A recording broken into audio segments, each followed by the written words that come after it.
Panis na tinapay pang laman tiyan.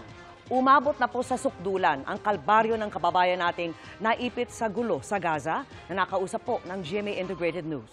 Buong mundo na ang nakaantabay sa pagbubukas ng border para sa mga gustong makaalis roon, kabilang ang ating Foreign Affairs Department. Oras ang inahabol, lalo't pati supply ng mga ospital ay paubos na. Nakatutok si Jonathan Andal. Mahigit 1,000 na ang nawawala at pinangangambahang natabunan ng mga gumuhong infrastruktura dahil sa pambobomba ng Israel sa Gaza. Pero hindi lang ganitong tensyon ang sinisikap takasan ng mga nakatira roon kabilang ang mahigit 100 Pilipino, kundi ang pagkaubos ng kanilang pagkain at inuming tubig doon. Sabi ng nakausap kong Pilipino sa Gaza, panis na tinapay na lang ang kinakain nila. May bread na nadala namin noon yung pagtakas namin. Ito na lang kinakain, medyo nga panis-panis na nga. May dala din kami mga bottle na filter water, tipik-tipik lang po. Ang hirap ng kalagayan namin.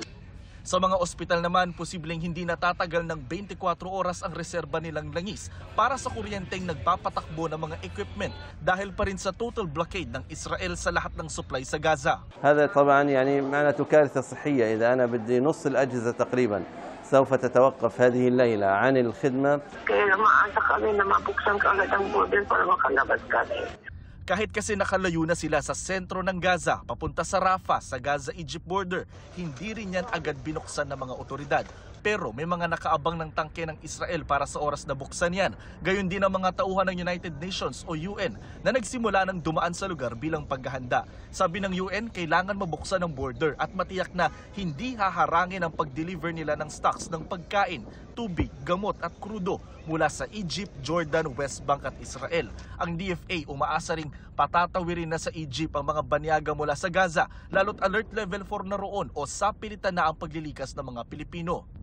Bagamat ligtas lahat ng 131 Pilipino roon, 78 pa lang ang kumpirmadong gustong umalis ng Gaza. Ang iba, hindi pa raw desidido o ayaw iwan ng mga asawang Palestinian. Sa gitna ng impormasyong hindi pa lalabasin ng Gaza ang mga Palestine nationals. Sa Egypt muna dadalhin ang mga maliligtas na Pinoy bago sila ilipad pa uwi ng Pilipinas, kung saan aabutan naman sila ng tulong pinansyal. 50,000 per OFW, per family. Kung sa probinsya sila umuwi, bigyan natin ng transportation, kahit eroplano pa uli. Mahalaga ang paglilikas dahil porsigido pa rin ang Israel na pulbusin ang grupong Hamas na nasa Gaza kahit napatay na umano ang senior security official ng grupo na si Muettaz Ayid. החמאס חשב שאנחנו נתפרק, אנחנו נפרק את החמאס.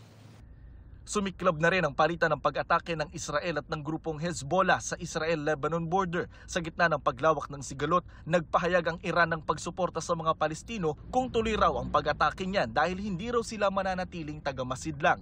Ang ganitong posibilidad daw ang iniiwasan ng Amerika na nagpahayag naman ng suporta sa Israel.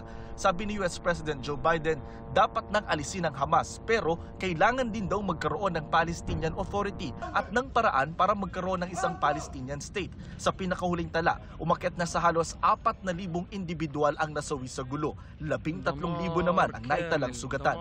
Para sa GMA Integrated News, Jonathan Andal, nakatutok 24 oras. Mga kapuso, samahan nyo kaming tumutok 24 oras. Bisitahin at mag-subscribe sa GMA Integrated News sa YouTube. Sa mga kapuso abroad, bisitahin ang GMA Pinoy TV at www.gmanews.tv.